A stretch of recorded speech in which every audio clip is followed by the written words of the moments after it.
doesn't sound like, I mean, from hearing you talk about it, it doesn't sound like you ever felt intimidated in those environments or, ever. One time, Mm. I worked with Dick Van Dyke. I worked Oh, with wow. Wow. everybody. But the one time, so on Over the Hedge, they had a character that was an owl, and they cast Gene Wilder. Oh. So I'm like, what the fudge? So I go to the studio, and Gary Shandling comes in just to meet Gene Wilder. So Gary comes Oh. in. We record a couple lines with Gary because he's there, and then Gene comes in. And Gene is this gentle, amazing soul. He's exactly what you want him to be. Dick Van Dyke too, by the way. And he comes in and he says, so I did a little research on owls, and I wrote a little poem that I thought we might be able to use. And everybody's like, okay, Gene Wilder. And I just happen to have it. Oh, The reason amazing. I have it is because he finished that poem, and we all were crying because it was about Gilda. And we were all like, oh my God, it was beautiful. He finishes it, and I may read this for you. I don't know that I should. But we finish it, we go to lunch. And I find myself in a room with Jeffrey Katzenberg, Tim Johnson, Gary Shandling, and Gene Wilder, and me in a corner eating my corned beef sandwich. And they're all telling stories. And Gene tells the story about how in Willy Wonka, I don't know if you know this story about the beginning of the movie. He said they sent me the script, and I read it, and I came back to the producers the next day and I said, I'll do it, but only on one condition. And they said, what? He said, at the beginning of the film, I want him to come out with a cane. Oh And then I yeah, want him to yeah. do a Uh-huh. somersault and jump up.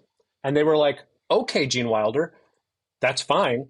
But why? And he said, because from that moment forward, no one will know whether he's lying or telling the truth.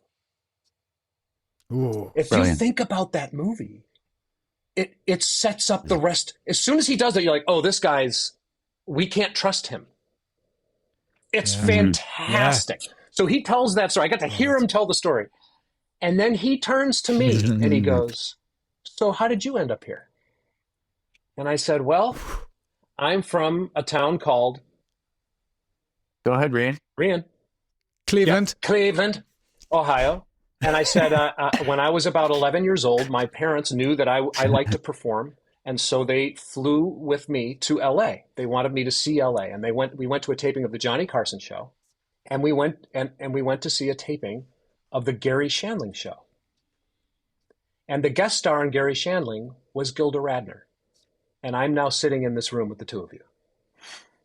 It was the coolest thing ever. Wow. So That is amazing. cut to about 3 years ago, I'm talking to my friend Tim Johnson, who directed that film. And he goes, man, I wish somebody, had picked up that piece of paper on that music stand. I was like, yeah, I know. And so I was cleaning out my files, I think over the pandemic. And I found a file called Over the Hedge. And this was in it. Wow. I had picked it up. So you don't remember taking it? Nope. You just, yeah. I took it, put it in the file, Incredible. and I forgot about it. So it is dated Yeah. January 26, 2003. So I know the date that we did it. It has his handwriting in the margins. And the gist of it is it's a poem about him talking about his mate for life, his owl mate for life. And he basically says, and one day some kid shot her with a BB gun. And now I'm alone. And I just sit in the tree by myself. And all the other animals say, well, don't worry, there'll be someone else. And I just say, who? Wow. And the last line is, Okay. people think I'm such a wise old owl, but I'm really not. I just keep my mouth shut. That is incredible. Yeah.